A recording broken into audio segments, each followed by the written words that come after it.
अस्सलाम वालेकुम नाज़रीन इकराम, रोशन लाइट चैनल की तरफ से आप सबको खुशामदीद और कुरुल स्मार्ट ड्रामा सीरीज़ के बारे में एक और नई वीडियो के साथ आप लोगों की खिदमत में हाजिर हूँ। और नाज़रीन इकराम, आज की वीडियो मद्दाहों को सैड करने वाली है। वो इस तरह के इस हफ्ते कुरुल उस्मान की लेटेस्ट किस्त यानी किस्त नंबर 120 रिलीज़ नहीं हो रही, लेकिन क्यों रिलीज़ नहीं हो रही इस पर बात करेंगे वीडियो में आगे जाकर। और इस खबर के साथ कुरुल उस्मान में होने वाली नई एंट्रीज भी डिस्कस होंगी और इसके साथ साथ आने वाली किस्त के वाकयात पर भी हम नजर डालेंगे। तो नाज़रीन इकराम, चलते हैं वीडियो की तरफ। और रमजानुल मुबारक के आगाज से ही कुरुल उस्मान की रेटिंग भी खराब हो गई थी। जाहिर सी बात है कि ये महीना मुसलमानों का इनकी इबादत के लिए खास होता है, तो रेटिंग तो गिरनी ही थी। लेकिन इस हफ्ते तो नई किस्त नशर ही नहीं हो रही, जिसकी वजह तुर्की में होने वाले सदारती इंतखाबात हैं। और इसी सिलसिले में तुर्की के वक्त के मुताबिक रात 10 बजे तुर्की के सदर तैयब एर्दोवान का खिताब तुर्की के तमाम चैनल्स पर नशर किया जाएगा, जबकि कुरुल उस्मान की अगली किस्त बुध 5 अप्रैल को नशर की जाएगी। वैसे मुझे एक बात समझ नहीं आती कि तैयब एर्दोवान का खिताब अक्सर बुध के दिन ही क्यों होता है, क्योंकि ऐसा पहली बार नहीं हो रहा। और दूसरी बात यह है कि किस्त तो रात 8 बजे नशर होती है, जबकि खिताब 10 बजे होगा, तो इन 2 घंटों में ATV किस्त क्यों नहीं दिखा देता। तो नाज़रीन इकराम, शायद इसकी वजह यही हो कि तमाम तुर्की चैनल्स पर भी और लोगों में भी सदर के खिताब का इंतजार होगा, तो ATV को डर होगा कि कहीं कुरुल उस्मान की रेटिंग कम ना हो जाए, इसलिए उन्होंने यही मुनासिब समझा होगा कि इस हफ्ते किस्त मुलतवी कर दी जाए। बहरहाल अब एक हफ्ता तो इंतजार करना पड़ेगा। और अब बात करते हैं कुरुल उस्मान में होने वाली नई एंट्रीज की। तो हम लोग तो कुरुल उस्मान में उलूफ और फ्रिक के कत्ल होने के बाद इंतजार कर रहे थे किसी नए तारीखी जंगजू का, ताकि उस्मान बे के स्क्वाड में कुछ रौनक आए और वो मजीद मजबूत हो। लेकिन महमद बोज़दैग को कुछ और मंजूर था और हमारे हिस्से में आई उल्गुन की अम्मा, और ये किरदार अदा कर रही है एक तुर्क अदाकारा बरसिन दोरुलो। मुझे ये समझ नहीं आता कि एक उल्गुन कुरुल उस्मान में काफी नहीं थी कि ड्रामे में एक और मज़ाहिया किरदार डाल दिया गया है। जबकि नाज़रीन इकराम, कुरुल उस्मान में कुछ नई एंट्रीज और भी होने वाली हैं, और इस बारे में खबर यह है कि आने वाली किस्तों में मजीद एक और औरत कुरुल उस्मान की कास्ट का हिस्सा बन जाएगी, लेकिन इसके बारे में अभी मालूम नहीं कि वो क्या किरदार अदा करेगी। इसके अलावा सुनने में आया है कि महमद बोज़दैग ने 3 मर्द अदाकार और 2 बच्चे भी कुरुल उस्मान की कास्ट में शामिल करने का फैसला कर लिया है। लेकिन मुझे उल्गिन की अम्मा को शामिल करने का फैसला अच्छा नहीं लगा, और इसकी वजह यह है कि शायद आप लोगों को याद होगा कि पिछले सीजन के अख्ताम पर दुर्सन फकी और बाला खातून की बहन के बारे में शेख अदब अली ने उस्मान बे को बताया था, और इनमें से दुर्सन फकी तो कोनिया से काई कबीले पहुंच गए थे, लेकिन अपनी बीवी को रास्ते में अकेली छोड़ आए और वो अब तक काई कबीले नहीं पहुंची। आप लोग यहाँ खुद सोचें कि कितनी इलॉजिकल सी सिचुएशन है। और महमद बोज़दैग कुरुल उस्मान में आए दिन ऐसे लूज एंड्स छोड़ते रहते हैं। ताज़ा तरीन मिसाल फ्रौदी की है कि जब उलूफ और फ्रिक को ख़त्म किया गया है, तो फ्रौदी के बारे में भी वाजे करना बनता था कि उलूफ का राइट हैंड एनागोल की जंग में शामिल क्यों नहीं था और उसका क्या बना। और इसके अलावा भी काफी बार एकदम से किरदार गायब हो जाते हैं।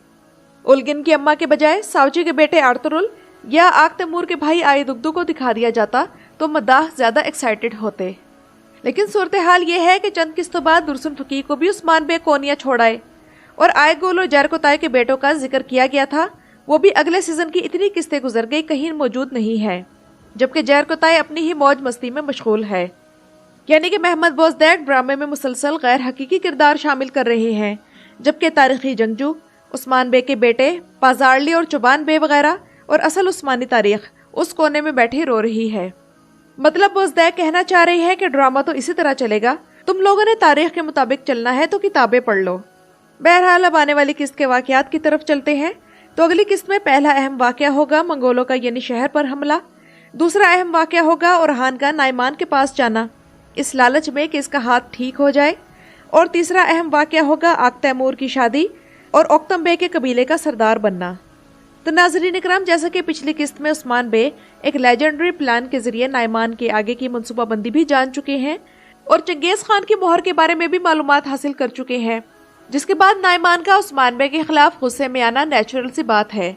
और अब नाइमान ताकत के नशे में चूर होकर गुस्से में उस्मान बे के यानी शहर पर हमला करेगा। लेकिन उस्मान बे एक लेजेंडरी जंगजू हैं, जो कि दुश्मन की चाल को पहले ही भांप कर हिफाजती पेशकदमी और एहतियात करने में माहिर हैं, तो ऐसे ही तरकीब मंगोलों के खिलाफ इस्तेमाल करके उनके कदम उखेड़ दिए जाएंगे। और दूसरी तरफ नाइमान सिर्फ हमला करने पर बस नहीं करेगा, बल्कि वो उस्मान बे के घर दाखिल हुए बगैर इनके बेटे ओरहान के जरिए उस्मान बे को सदमा पहुंचाने की कोशिश करेगा। तो अगर तो यहाँ ओरहान वाकई नाइमान की बातों में आ जाएगा और खामोशी से नाइमान के कैंप में चला जाएगा, तो वो बिल्कुल अपने ताया गुंदूज बे वाली गलती करेगा। शायद आप लोगों को याद होगा कि एरिस ने एक जंगजू रूमी सल्तनत से बुलवाया था और उसने गुंदूज को उड़ने वाला घोड़ा दिखाने का लालच देकर उसे अगवा कर लिया था। खैर, ओरहान इतना छोटा बच्चा तो नहीं है, लेकिन नाइमान ने ओरहान की दुखती रग पर हाथ रखा है। जहर के असरात खत्म होने के बाद भी ओरहान का हाथ अभी तलवार नहीं पकड़ पा रहा और जंगे ओरहान की कमजोरी और पैशन है। लेकिन ट्रेलर में ओरहान के गायब होने का मालूम होकर उस्मान बे के तासुरात अजीब से थे, जिनसे ये जाहिर होता है कि उस्मान की मर्जी से ही ओरहान नाइमान के कैंप में जाएंगे और दोनों बाप बेटे का जरूर कोई प्लान होगा। लेकिन अगर ओरहान खामोशी से गया है तो अजीब बात है कि पहले ओरहान ने अपनी आंखों से देखा था कि इनके खेमे में आखिर में अस्मा होकर गई थी और पहचान नहीं पाए और 3 माह से ज्यादा अरसा बिस्तर पर पड़े रहे। तो अब अगर नाइमान के चक्कर में आ गए हैं तो नया मसला खड़ा हो सकता है। और इस कदर बेवकूफी की ओरहान जैसे अजीम जंगजू से तवक्को नहीं, जो इतनी छोटी सी उम्र में कराचा हिसार कले का हाकिम बन सकता है, वो नाइमान जैसे किसी दुश्मन के चक्कर में कैसे आ सकता है। लेकिन जैसा कि आप लोग जानते हैं कि कुर्रलुश्मान में मसलों की कमी नहीं, और दूसरा मसला बेंगे खातून मेरा ख्याल है पैदा करने जा रही है कि जिस तरह वो जल्दी शादी के लिए शोर मचा रही है और आग तैमूर को सरदार बनाना चाहती है, तो मामला कुछ गड़बड़ है। याद करें कि पहले भी मरमराजिक हासिल करने के बाद इसने उस्मान बे के खिलाफ वालदा सुल्तान से मिलकर साजिशें रचाई थी, तो अब भी बेंगे खातून काबिले एतबार नहीं है।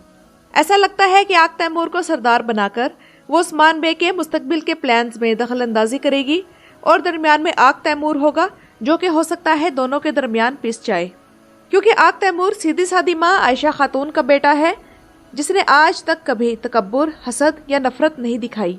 आयशा खातून की इसी अच्छे रिकॉर्ड की वजह से वो मद्दाहों की रिस्पेक्ट और तारीफ लेती रहती है। और हाइमा आना के बाद असल कई खातून जिसने देखनी है तो वो आयशा खातून को देख ले।